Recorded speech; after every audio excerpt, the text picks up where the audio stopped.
renowned law firms such as Cyril Merchant Mangaldas, Chambers of Mr. Somashekar Sundaresan, and under Mr. Sarjan Puvaya. Prior to pursuing his LLM, he was a senior associate in the corporate practice group at Tempest Law Associates, Hyderabad, where he represented clients on domestic and cross-border M&A deals, private equity, and venture capital transactions, and general corporate advisory.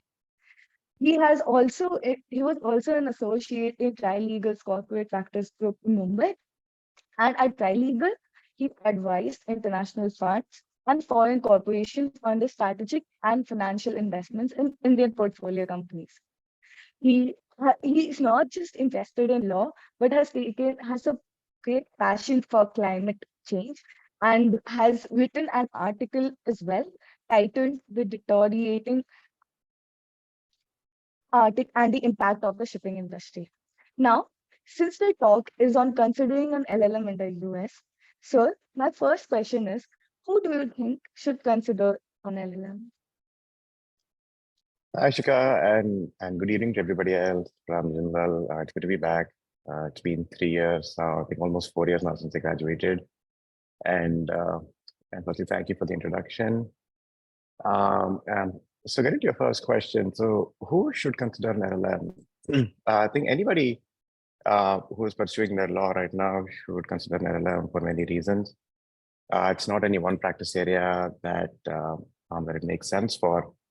While LLMs have tracks in terms of specialization, including corporations or tax or arbitration or international law or public law, so anybody who wants to either pursue a career in academia, who wants to move to a different jurisdiction, say like the US, or who wants to delve further in their practice area and their focus, or somebody who just wants to get a different perspective in their area of law. So I think the number of outcomes you can get out of an LLM, and there's no one size fits all approach, and it makes sense for different people at different stages of their lives and careers. But of course, so the LLM, is very diverse. The class is very diverse from different countries and different practice areas and different experience. So people come from private practice, from international law, from public sector practice, including from prosecutors, people from law firms, even partners as well, who are almost 10 to like 12 years into the practice. So it's not,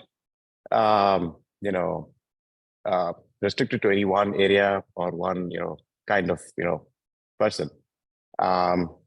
So who should do it? So I would say that if you want to go into academia, right? So a stepping stone to for example, doing a PhD is to do an LLM. So you get much deeper experience and much deeper knowledge in your area, which is a stepping stone to, for example, do a PhD or an SJD in the US. In the private practice, if you're into corporate law, being in the US is probably the best opportunity you can get to study the law, because it's very evolved. So they've had corporate law for almost 150 years, whereas in jurisdictions like India, it's still evolving, it's still new. So there's a lot of takeaway that you can get, and you can understand how the law has evolved and may evolve in India too. There's a lot of things you can learn by just looking historically at how the law works in the US. Why I did an LLM? So like you all heard, I was in the corporate practice. I was in private equity, venture capital, and M&A. So I did want to stay in that area. It really, I feel, is my calling and my area of focus for the next foreseeable future, at least. So I wanted to specialize further, and I wanted to see how the law evolved in the US, because that's probably the most evolved jurisdiction in the world right now. And there's a lot happening in general. So the laws are not just to so law actually encourages a lot of innovation and a lot of creativity in the market itself. So it enables people to innovate, and you want to see what framework enables that. Right? The US, so like you've seen, has a lot of tech companies, has a lot of startups, has a lot of growth and emerging companies. So you need to understand that to enable this kind of growth and innovation, there needs to be a framework that allows it. So you have to have a pro growth policy. You need to have law that enables it. You have to have effective dispute resolution. So I think generally to understand and to get a perspective is great.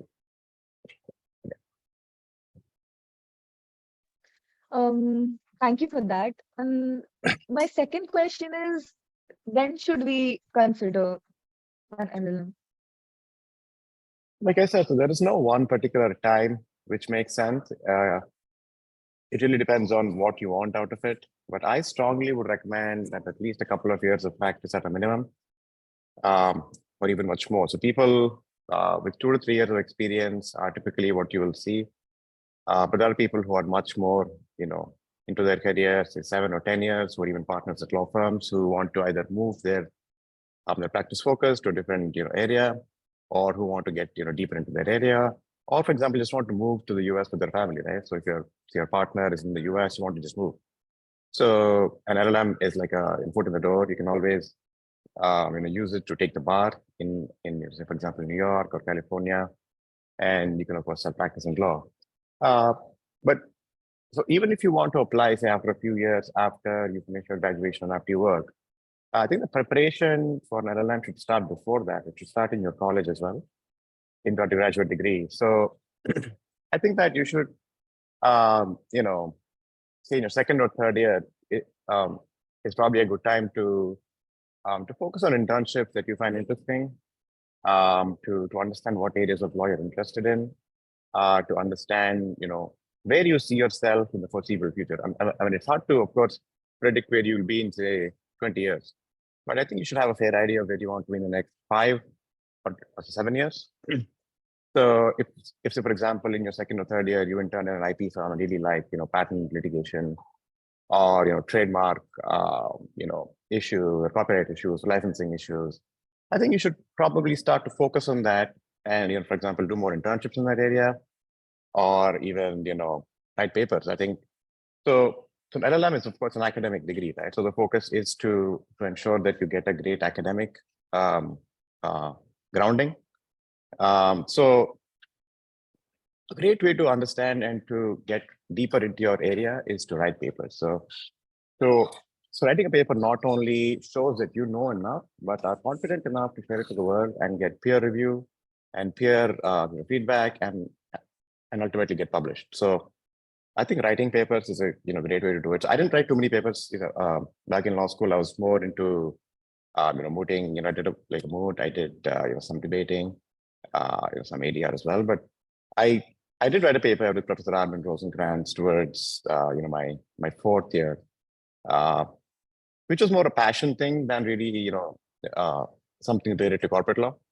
So I was deeply I am still passionate about climate action and hope to do something in that area at some point. But I wrote a paper on how the shipping industry is polluting the Arctic. So it doesn't have to necessarily be on your area. I mean, although it's good to be to show that you know enough about your area and that you have a thought leadership um, to provide your thoughts, insights, and for example, give a take on your view of the future or how the law will shape up or how law can solve a problem or a framework that really makes sense in that issue. So it helps. So it does help to have a good number of papers and quality over quantity, like I said. So having 4 or 5 not so well researched or not so in-depth paper doesn't really add much value, because um, submission committees know, right? They've read a lot of papers, they've read a lot of applications, so they know what really is a peer-reviewed publication versus others. So yeah, and I think it also makes sense to have some experience in terms of to get jobs later. Back in the day, it was probably easier. I don't know if I can say that accurately, but it probably was easier to get a visa in the US, and things weren't so difficult back in the 90s or even the 2000s. But things are difficult now. I think so. Having experience is good to find your place in a in a firm or an organization after you graduate. Yeah. So the short answer is you're having some experience is great, but nevertheless, I know people from my batch as well who come to NYU right after graduation who've still done great, fantastic, and they've gone on to to go back to India to litigate, to join law firms in the US, or to pursue academia further. So yeah. Thank you so much. Like it helped me personally, like it helped clear a lot of my doubts. Thank you so much for that. Now moving on, if for instance I as a person plan to pursue LLM, so what's the funding process? So I'll touch upon it later as well. So the funding is largely, it's personal, depends on each person's, financial ability, what they're, how much they want to put in, how much they want to, borrow. So a lot of people do take loans. They have scholarships from law schools. They also have grants from other trusts. So there are multiple ways to fund it. And some people just pay out of personal funds in your savings. So it's also good to work for a couple of years to save up a little bit, to be able to, to put in your, to to be able to just feel good about, working for yourself and being able to invest that in yourself again. So it is an expensive process. It's become more expensive now with the rupee depreciating, slightly, and generally the cost of living in New York is very high. Things as simple as eggs or even Oreos are very expensive. So a packet of Oreos now costs $9, which is really outrageous, is what I feel. Uh, but yeah, so it's expensive.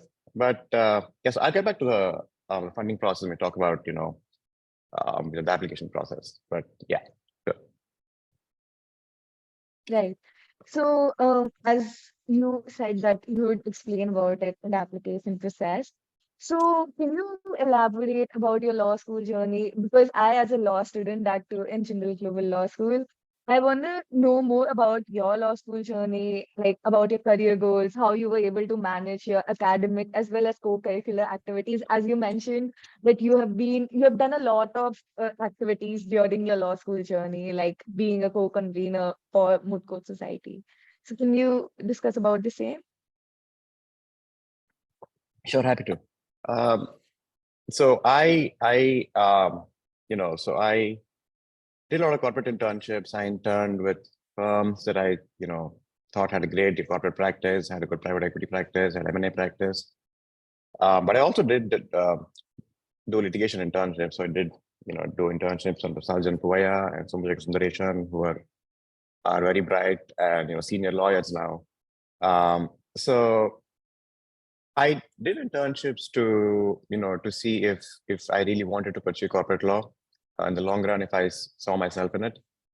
Um, so I did enjoy that. And so while I was in college, I did, like moot court at the BIS, Vienna and Hong Kong. I did an ADR competition as well. And I, did a summer school. I also did an exchange program. So I went to Columbia Summer School for their course on US business laws, which was in my first year. After my first year, I went to Columbia Law School.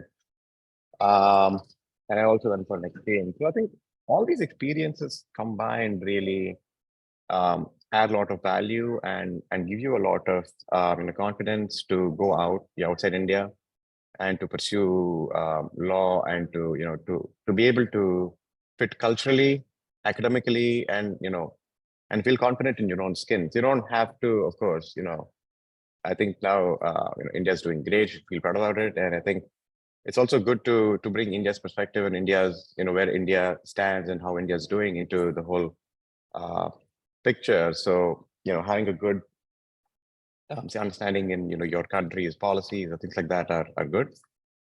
Yeah, so it is tough to balance everything in law school. It's not going to be easy, but of course, I think if you uh, so you don't have to do too many internships, right? You should probably just do like one each break.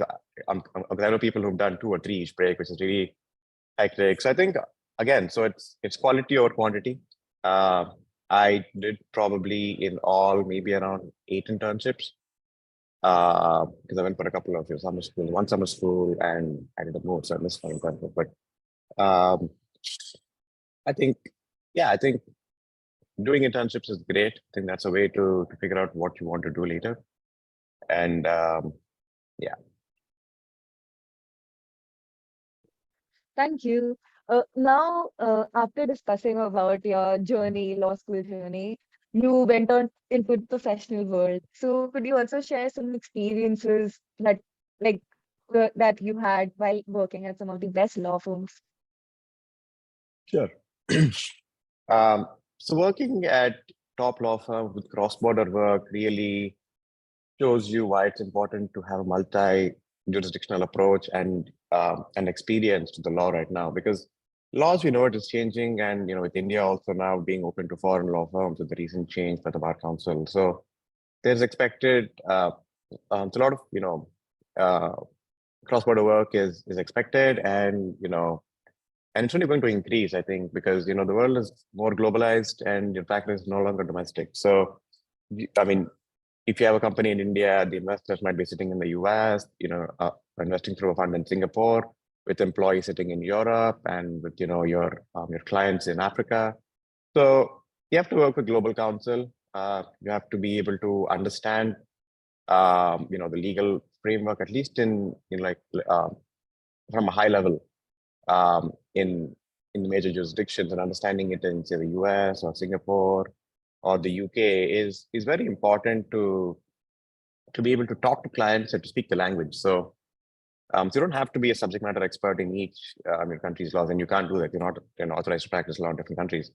Uh, so it's just about being able to connect and to be able to speak the language, and about being able to generally understand the pulse of each jurisdiction, because it's tough to I mean, so of course, if you have, say, for example, investors in Singapore, right? So he will want to know your opinion on Indian law, but he also may have some points on Singapore law, which are relevant to Indian law. So you need to understand your tax implications, or the tax treaties, how they work and things like that. So um, yeah, so that really, so I did a lot of cross-border work. I did cross-border M&A, and a lot of private equity investors are outside India, and so venture capital investors. So in my area of work, it is becoming increasingly cross-border. So it really makes sense to not only study the law of different jurisdictions, but also to have connections and to have people in different jurisdictions. So networking is a big part of the LLM process, and like law schools in US really encourage you and teach you how to network, which is not something I've seen in um, in other law schools generally. I think it's a um, large focus in the graduate program, and generally being able to understand where your peers in different countries come from, and what their perspective is on laws is really important to give you uh, the the ability to be creative in your thoughts and apply, for example, principles from those countries to your practice, right? So law is always changing, and what you argue in the courts today can become law tomorrow. So to be able to develop that thought leadership, I think it's good to um, have a different and diverse uh, you know background. Thank you. Now, I also want to know about the application process. Like, while working, you planned to pursue LLM. So, Mhm. what made you think? You had touched upon it a little previously as well, but I want to know, like, what made you think, even after working at such big law firms, why did you decide to pursue an LLM, and what's the application process? Sure. So let me start off with the application process, and then I'll get back to why I really wanted to do an LLM. So the application process is fairly long and elaborate. It's not like a 2 week or 3 week thing. It takes over 6 months, I would say, generally. So sorry. So though the deadlines for most colleges are in December, I think Harvard is the first on December 1st, and then all the LSAC applications come after that, between the second and third week of December. Uh, so I would say start early, which gives you more time to revise, to rework your drafts, to work on your applications, and to present the best version of yourself. So I think it's about refining that really makes a difference. And so for example, there are 3 or 4 major components, right? There's your resume, there's your statement of purpose, there's your LORs, and the application form. So yeah, Your resume building starts from your college itself. So that's not something you pick up in the last 2 weeks and try to build your resume. That doesn't happen. So that needs to happen from day one of being in college. Uh, uh, and if not day one, at least, your second or third years when you get more serious about your work generally, I think. Um, yeah, so that's the first, your resume. So your resume has to be crisp, 2 pages, not more than 2 pages. It can highlight your college courses. It can highlight your internship. It can highlight your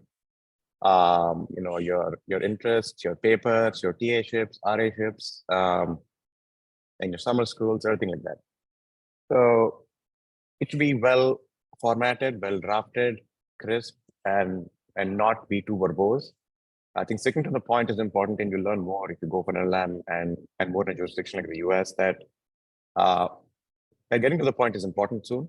So it's good to beat around the bush, but ultimately you need to tell the reader what you want them to read. So I think that's a big part of the refining process. That's the resume. Second one would be the SOP, which is probably the largest part of your application and the most important rather.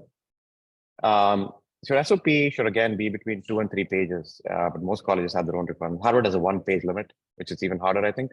I think 1 or 2 pages, whatever. Yeah, but so each college has their own requirement and their own limit. So your SOP should tell a story that's different from your resume. Your resume will be an itemized record of what you've done. Um, your statement of purpose should be more a story to tell why, say, for example, you came into law, what you did in your law school, what you did after that, and what you want from your LLM, and how that all ties into your larger goals and your career goals. So it has to tell a genuine story. It can't be something you just, make up to make it sound good, because the admission committees have read thousands of letters. So they know exactly what is genuine, what's not, and what fits with your resume and your experience, things like that. So it's always good to be genuine. And that's what will carry. Um, so SOP will take a number of drafts and redrafts. So I did at least 6 to 7 drafts, and I always change at least 50% of my draft each time. So it keeps changing. Your thoughts keep changing as you progress through your application. The work you do keeps changing. For example, you're really working on closes after you, toward the end of your application process. You don't want to include that. So it keeps changing. You should revise it. You should get 1 or 2 trusted people to review it, to get their thoughts and perspectives, and to see if what you're trying to convey is being conveyed. So I had a couple of seniors of mine who went to Columbia, review my SOP. I had a couple of my mentors as well review it. I got the comments. I got a couple of friends too, who also went for the LLMs in the UK and the US to review it. So that really changed a lot of things. It helped me cut down the words. It helped me be more precise. It helped me be more concise in what I wanted to convey. I think that's what's really important, because you have a limit on the number of pages, number of words, and people lose interest. Right? If you don't get to the point within the first few lines, they really won't understand what you're trying to say, and they'll probably put your application aside for some time. So the SOP is probably the largest part or the largest chunk of your process, which takes a lot of time. So next is your letters of recommendation. So most colleges require at least 2 or 3. So I think Harvard accepts up to 4. Most colleges, including Columbia, NYU, Stanford, UPenn as well, and Georgetown, I think accept up to 3 or 2. So that depends.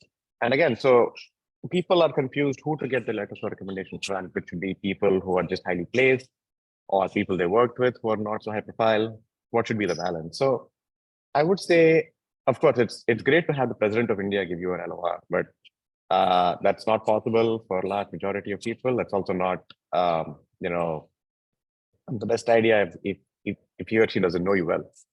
So the LOR should give a picture of you that somebody can vouch for, that they have, that they can say that they work with you or they know you really well. And, so letter has to,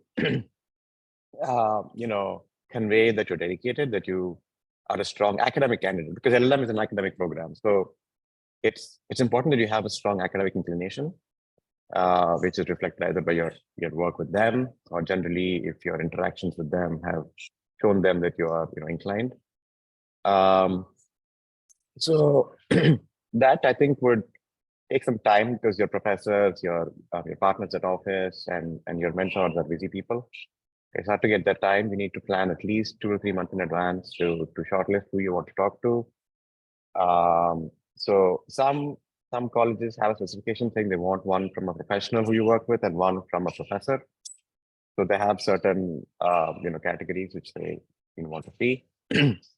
um, so I did give people from the partners I worked with at these firms, and also my professors at Jindal, Mansi Kumar and Mr. Arvind and that. So I did get the letters, and it was really helpful. And what they wrote was very kind, nice, and it really bolstered my application a lot. So that's the second largest thing I would say. Um, the next is just the application form, which is not too elaborate. It doesn't take too much time to fill, but it's just, you have to be careful with what you fill because it asks details about your immigration, your other things, your family biodata, your personal information, things like that. So that shouldn't take too much time, but I think that's also a part of it. So yeah, so the process would say, for example, I started in September. But people I know have started back in, say, June, July to get things in line because you're also working, right? Because it's hard to get a chunk of time while you're working. You need to work on weekends or after work in the night or early in the morning. So I, I didn't particularly take any time off to work on the applications. I was working till the last almost, thing, 2 weeks before I left. So it was quite, hectic. So I'm not going to lie about that. It is hectic to manage both work and the application process. But I think if you spend enough time, it should be fine. Thank you. It makes a lot of sense now. Thank you so much. Now, Good. after discussing about the application process, uh, my next question is, what should we expect from LLM? As in, like you are currently studying at the NYU School of Law, pursuing your LLM. So, how has your Right. experience been so far? So LLM, like I said, is a very intense course. It's only 9 months. So there's a lot to do in a very short span of time. What the JDs have 3 years to do, you have 1 year to do. So JDs, either, get their grades in the first year, they do very well in the grades to go back to firm, and then they start interning in their first and second years, and then they have a fairly relaxed third year. But then in the LLM, you only have 9 months to get adjusted in a new country, to get adjusted to a different kind of teaching, to do your coursework, and to get a job. So it's not easy. It's definitely very stressful and hectic. But I think if you uh, prioritize and you know what you want to do from day one, it sorts things out automatically. Um, so the LLM is of course going to be a lot of reading. I think. I do all my readings for each class, which really helps you, stay up to date. And it's really tough to follow if you don't do your reading. So it's not just about doing it for the class, but also for yourself. So it's because you're paying a lot of money, it's expensive, and you want to get the maximum value out of what you're paying. So it's for you to do the reading. So I would say large majority of my time is spent doing the readings and to finish my assignments and things like that. Um, the second largest chunk of my time goes in probably networking. Uh, so you are encouraged to network a lot. You have a lot of events by top, those firms, including Big Law, like White and Case, or Cleary Gottlieb, or Debevoise, or Allen Novery, Linklater, or like Wachtell Lipton, Cravat.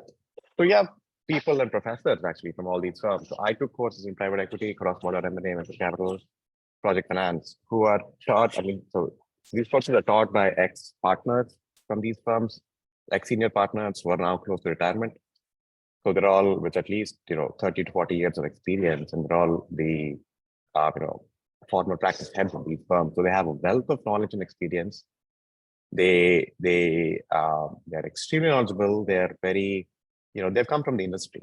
So there's a lot to learn from them, not just the subject, but also thought leadership to understand how they think about an issue, how they foresee the law changing in the future, and and generally their perspective on different jurisdictions. So they of course have worked with other jurisdictions. They worked with, with India. A lot of people have worked with India and in India, and so they are aware of, how your country fits into the whole global system and how things work. Um, so LLM experience has been great for me. It's been very rewarding and very challenging, but interesting at the same time. Um, no regrets about it. I'm very happy about the timing because I also worked for some time, which helped me further recalibrate my interests and to get deeper into my area of practice. And I do intend on staying in this area. So I think um, it's great to. So if you're working just in a law firm, you don't get the full picture of what happens outside, say, India, right? So if you're in a jurisdiction like US, you understand how a developed economy thinks about investing into developing economies, what their uh, concerns and interests are. So they have other laws to protect, how their investments are made into these countries, into developing countries, and to so it's a different perspective on things. For example, you have the FCPA Act, which prohibits corruption for US entities making investments outside. So even if say for example, if you have Amazon or any company, right? If say for example they had any issues in had to grease the hands of any government people in in any jurisdiction, so there are implications in the US. So how they see these concerns and how they try to solve these issues is a great way to understand how your perspectives change and how you can adapt to each scenario. So yeah, so the courses are very intense, of course, and you have guest speakers, including people from law firms again, from investment banks, from the U.S. Supreme Court, the state Supreme Court, from the State Court of Appeals.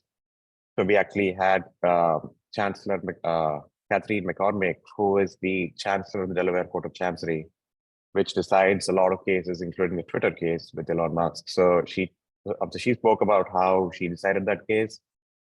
She was here for my class on law and business of corporate transactions. So spoke to us and she gave us very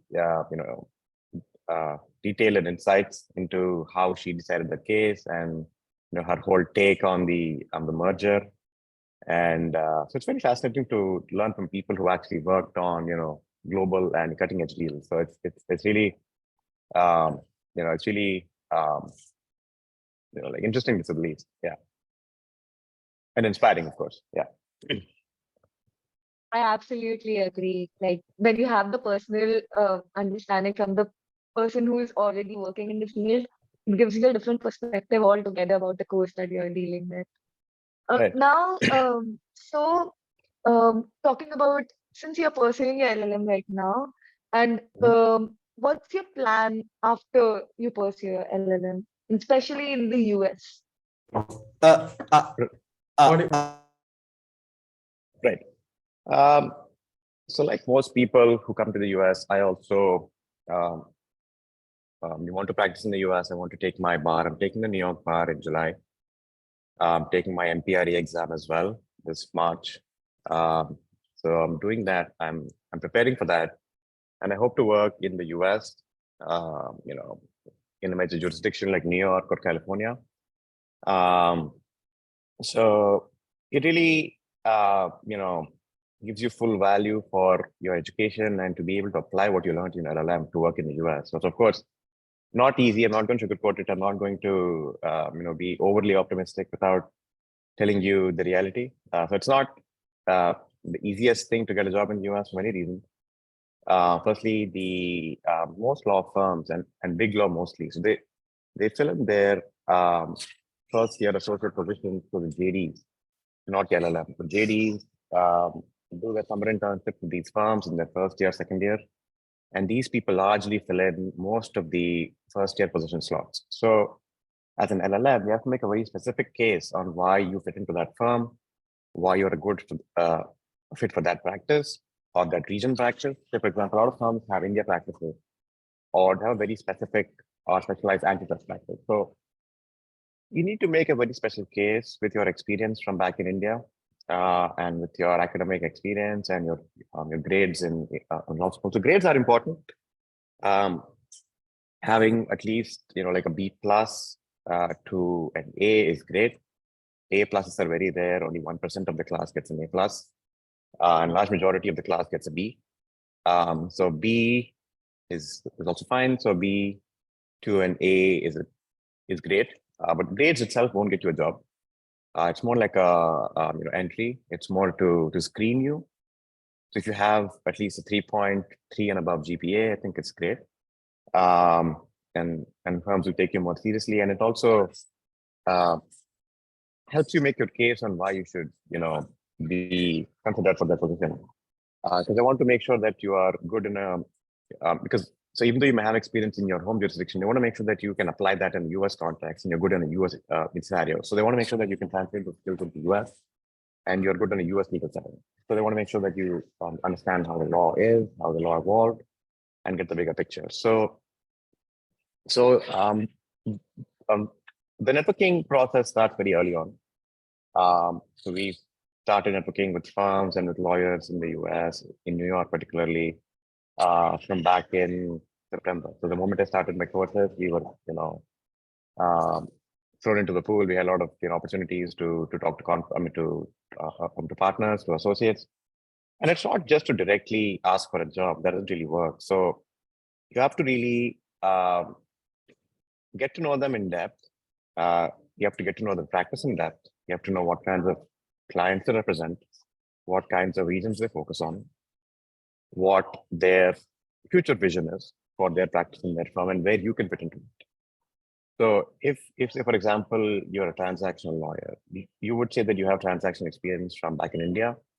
You have your courses in your LLM to prefer that you're still interested in that area and you're doing well in that area. Next, you'll want to show them how you can fit in and add to their practice. You need to show them how you can add value to their work rather than how they can add value to you. You need to give before you can take. So you need to uh, be genuine. You have to show a genuine interest in your practice. It can't be just that I need a job, so I want to work. So it has to be very specific. It's not an entry level. I mean, so though you're going to join as an entry level, it's not really entry level that they're going to look you at. So they're going to look you at, look at you as a person with experience from outside who will add value to their. So they want, say, for example, if you're looking at a firm within, so it's a strong India practice. So you need to show why your experience in India is valuable to them, how you can help grow their practice or help, add value to them or, show them that you can really make contributions. I think that's the biggest part of the job search process. It's not easy. The market is tough right now with the whole, the interest rates going up. The financing for deals have been slow. M&A activity has been slow. Capital markets have been down since the past 2 quarters, I would say. And the signs of improvement are there, but they're not as bright as you would expect. So it has been tough.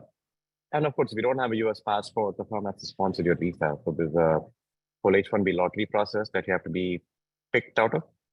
So the firm, most large firms will sponsor your visa, but that's also an expensive affair. It costs north of $10,000 to $15,000 per application. So firms need to account for that and really see value in you to be able to sponsor your application. So yeah, so I would say that it's not impossible, but it's not the easiest. Thank you so much, sir. Like, it was a pleasure having such a great conversation with you. And it has Mhm. helped me and as well as my other classmates and batchmates as well to get more clarity as to if we plan to pursue an LLM. So thank you so much. Now, Sure. since now let's move on to the Q&A session. And if students have any questions or queries, please shoot it up on the chat box, and I'll ensure that we'll address. So, may I? Sure. Yeah. So the first question is by Shashwat Sehgal. He Mhm. personally messaged me. Should we Mhm. do LLM from the country in which we want to settle? Again, so do people do LLMs in the country that they want to settle in? Right. Yeah. So if you want to settle in the US, for example, an LLM is probably not the best way to get an entry into the market. So JD is a better way. JD is a Right. full US degree for 3 years. LLM is a 1 year degree. It's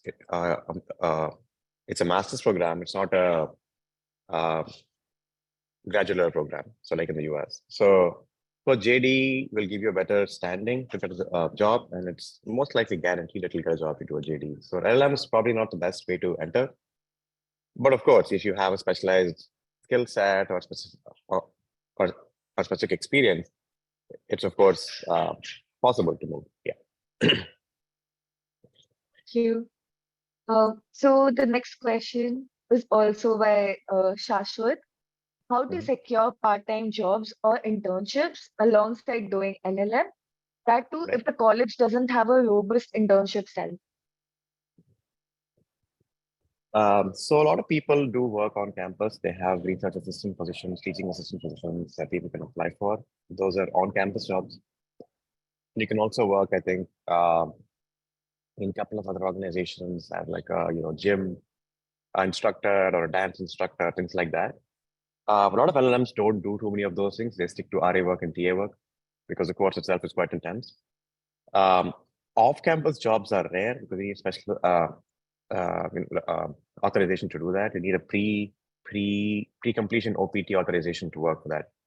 So that's a different process, and it takes a lot more effort to find an off-campus job. There are tax implications. You have to file your taxes.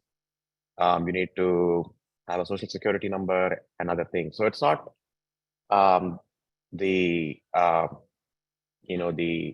the traditional route taken for people to do off-campus jobs, but on-campus jobs are common.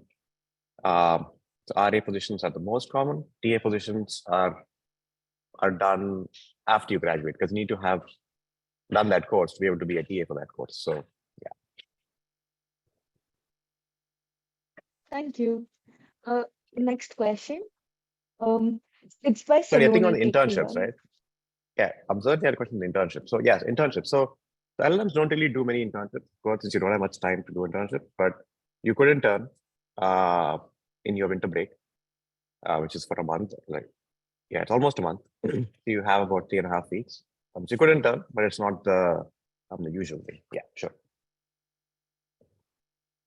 Thank you.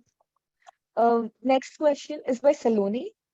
She Mhm. asks, since law is not a STEM degree, will we end up facing any visa issues?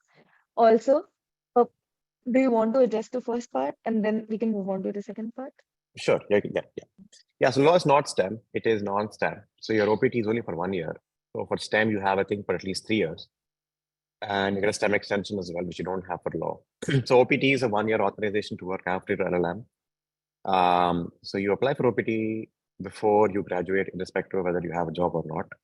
You apply, and after that, you can you get your authorization, your EAD card, and you can work with that. That's only for 1 year again. So after that, so before the OPT expires, your firm needs to apply for an H-1B for you. So that is your entry into the visa system and to stay in the country for longer than your OPT period. So yeah, yeah, it is non-stamp. That is the challenge. Yeah. I find the next part really interesting because that is also one of my questions. So also, like if we study in the US or in any other foreign country and we invest so much, so after that, do people actually come back to their native country, like for us to India? Yeah, definitely. Why not? So India has a very robust economy and a very diverse practice now. Legal practice is not the same as it was 30 years ago. There are plenty of opportunities here. Job growth and satisfaction is almost the same. I could say it's comparable to global practice now, and it's only going to get better. I hope with the entry of foreign law firms. So there's definitely a lot of scope back in India. People do want to go back to India. A lot of my friends do want to go back to India. They're not taking the bar. They do want to go back to their home countries and back to the law firms that they were at. But it depends on what you want out of your practice, right? For example, if it makes sense for you to get exposure outside India and to work, um, it's definitely a good idea to do it and to get some experience after spending 1 year and a lot of money on the LLM. It's just to get full value out of what you're um, investing. Um, so yeah, so of course there are opportunities like in India, and I think a few Indian firms also uh, come to the job fair at NYU. I think we had Nishit Desai who had come to the job fair and who hired. I mean, so they do hire people from US law schools, whether the US practice or India practice or global practice. They have offices across the world. So yeah, so going back to India is of course a good option. It's not like it's a negative thing to go back to India. There's a lot going on in India, so I think it's foolish to say that you shouldn't stay in India. Yeah. Right, sir. But to the follow-up, I just wanted, I hope you clarified this part as well, that her follow-up is the only reason why she is asking this question is because the US laws are different from India's. So, Mhm. do we still get a lot of opportunities if we come back to India? Of course. So Indian law firms, of course, value foreign education and the way you approach a transaction or a litigation matter or a tax matter, arbitration matter. So really, so they do value what you studied abroad, your connections, your approach, and it of course is like a fast track to getting ahead in your career. So it it helps you. I mean, it gives you the knowledge and the exposure to do better at your job and to you know to do better than your peers too. So it is definitely worth the investment if you go back to India. Lots of different, of course, but you'll understand that if you're in transactional offers, specifically, that a lot of things are pretty similar. So the laws, of course, are not the same. Corporate law in the US is quite different. But the overall structure, framework, and how you look at the law is similar. And I think a lot of work in the transactional space is you know so learning from each other, right? So Indian documents are now looking a lot more like US documents or UK documents. There's a lot of convergence of the way that different countries look at the law and how documents look these days. So there's always a lot of value to that. Yeah. Thank you. So the next question is by Kabir. He asks, Mhm. are there any ID universities which can be targeted without any work experience, like straight out of college? So though colleges may not say that upfront, they do have a preference for people who have work experience. So when you go to say, look at Columbia's website, right? So they will say that we do prefer students with at least 2 years of work. And Stanford also has a very clear requirement that you have to be at least 6 to 7 years in your practice or something like that. And you have to be an expert in your area already. So you can't just, I mean, for some colleges, for example, Stanford has a very small class. They have, I think, 3 tracks and about 30, 40 people in each track. So it's very small and focused with the people who will not just learn the basics, but actually be much more ahead in the practice and actually think of the bigger picture issues and not just the learn the basics. So some tracks are more for people with more experience, but of course NYU is open to people without experience as well. So is I'm sure, um, I mean a few law schools are, but it's generally preferred to have experience just to make a better case in why you want to go for an LLM. So there's no bar, but it's just a plus. Right. So moving on, next we have two questions from Sania. The Mhm. first question is, after completing 5 years program, should we work for a year or two before doing an LLM or go for it right after graduation? Yeah, so this ties into what I've been saying that it is always good to work for at least 1 to 2 years, so you know that what you want to do is so that you know what that you want to stay in that area and you want to focus in that area. So if you're not too sure, it's probably a uh, not so wise decision to go into an area where you're not too sure you want to be in. So you're going to invest a lot of time and money. So you want to be sure that what you do is something you want to pursue for the rest of your life, or at least a foreseeable future, right? So working really gives you practical view of things, because studying the law is one thing, but actually practicing it is another, game altogether. It's not the same. You have to understand how, law really fits into the real world, how you apply it, what your work day will be like as a litigator, as a corporate lawyer, or, in the judiciary. So you have to understand that learning about how the law actually works in everyday day-to-day life is different from what you study. So if you work, you'll see that you'll probably get a better understanding of whether you want to stay in that area. If you don't like a desk job, or if you don't like to stare at a screen for too long, or you don't like to work on corporate work, then you probably shouldn't do an LLM right away, because you'll probably not end up getting the maximum value out of it firstly. And it's probably not going to be the best idea to invest so much time and effort if it's in something that you don't really want to do later on. So I think working gives you a buffer after your undergraduate 5-year degree, to at least, to think, to be able to get better in your practice, and to really choose what you want to do for the rest of your, or at least foreseeable future. Thank you. Uh, the second question is something that I think a lot of law students are concerned with as well. So, is a CGPA of 7 out of 8 good enough for top Ivy Leagues? So there's no cutoff GPA, but I am aware of GPA inflation these days. I think a lot of people have very high GPAs these days. I think in the first few years of Jindal, a 7.34 was very good, but I think as batches came along, I think 7.4 is probably the top 40 percentile now. I mean, I don't know. It's getting much. It's like grades are being inflated. I know that across many schools and jurisdictions. I think what matters is probably being at the top of your class in terms of percentile. So some Ivy Leagues really look for the top 10%, 20% of the class. So it's a relative standard. It's not one GPA number, but it's rather how good are you compared to your peers. I think because each class has a different, uh, GPA average. So say GPA of 7 may be great in one batch, but 7.5 may still be an average GPA in another class. So it really depends. There's no one cutoff. And GPA is not the only criteria that they look for. It's an entry, but it's not the only thing they look for. Thank you. So, the next question is by Kabir. Mhm. He asked, is LLM worth it? If, for instance, a student is not interested in pursuing a legal career and instead wishes to go for a government exam, Mhm. and So his an LLM, follow-up yeah, is yeah.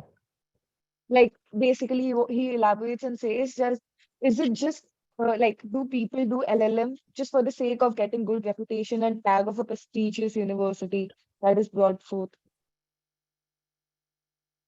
So doing an LLM is always prestigious. You go to top law schools, it's great. It looks great on your resume. But I think what you should look at is what you want to get out of it. So having a tag is great, but what the tag does for you is more important, right? So if you don't want to pursue a career in law, then it may not be the best idea to spend 1 year, because you're losing that time instead of studying for government exam, right? You lose 1 year in studying laws that are not relevant to India. You spend a lot of money. It's not cheap. Um, you spend time. So I think it's about what you want to get out of it. If it's just a tag, go for it. There's nothing stopping you.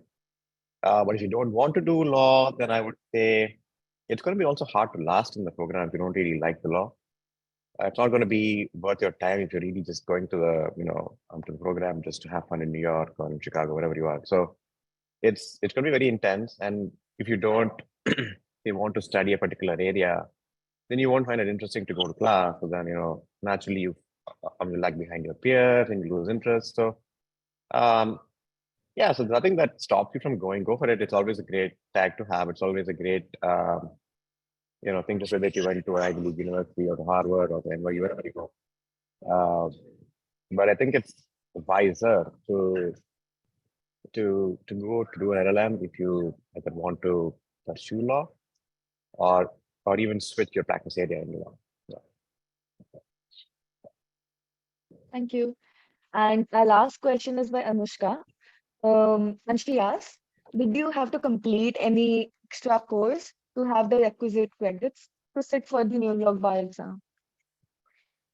Not extra courses, but they do have.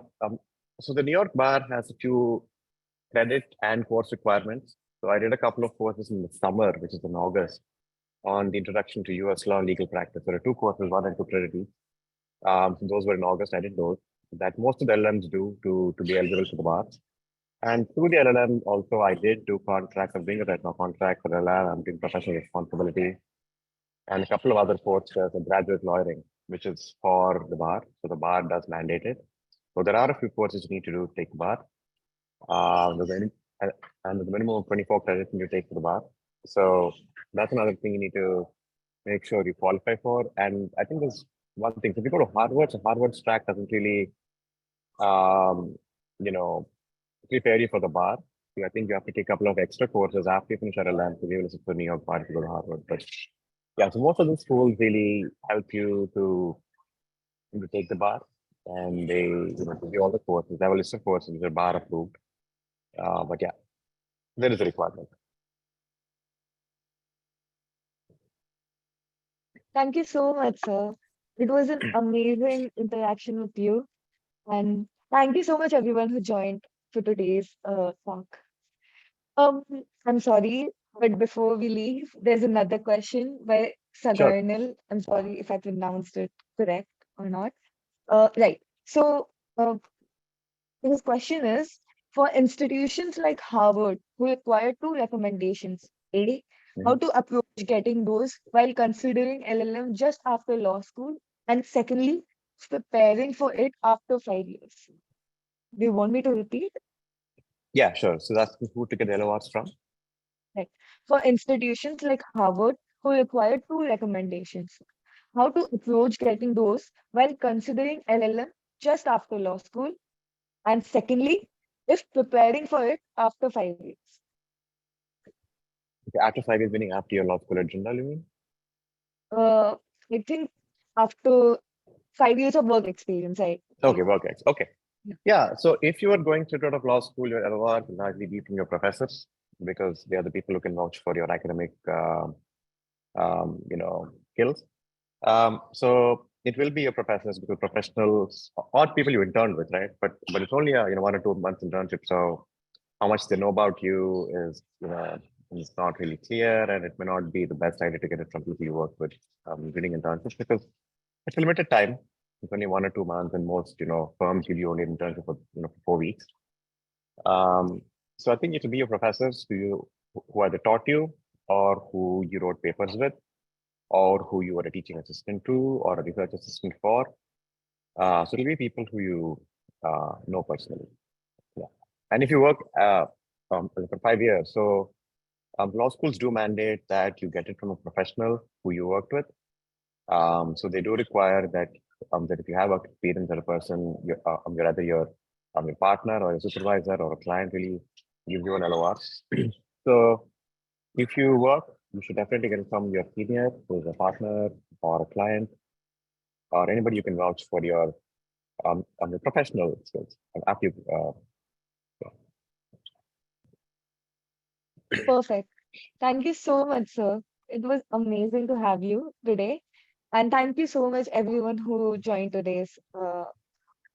Thank you. thank you so much, everybody. Thanks, Ishika. Thank you, It sir. was great talking to everybody. Thank you. Same, sir.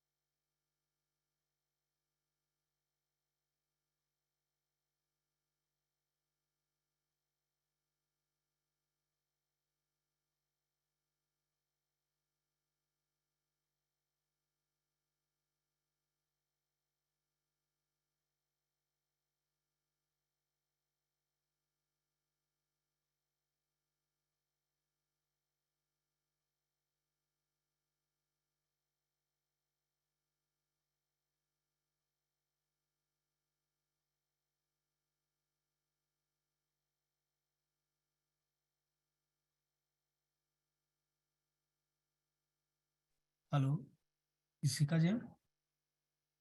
हाँ जी, sir. हाँ, ये meeting खत्म हो गया या अभी चलेगा? नहीं सर, हो गया। हो गया तो थैंक मैं यू। लीव कर जाऊं? हाँ जी, अब लीव कर सकते, thank you. Okay, you welcome.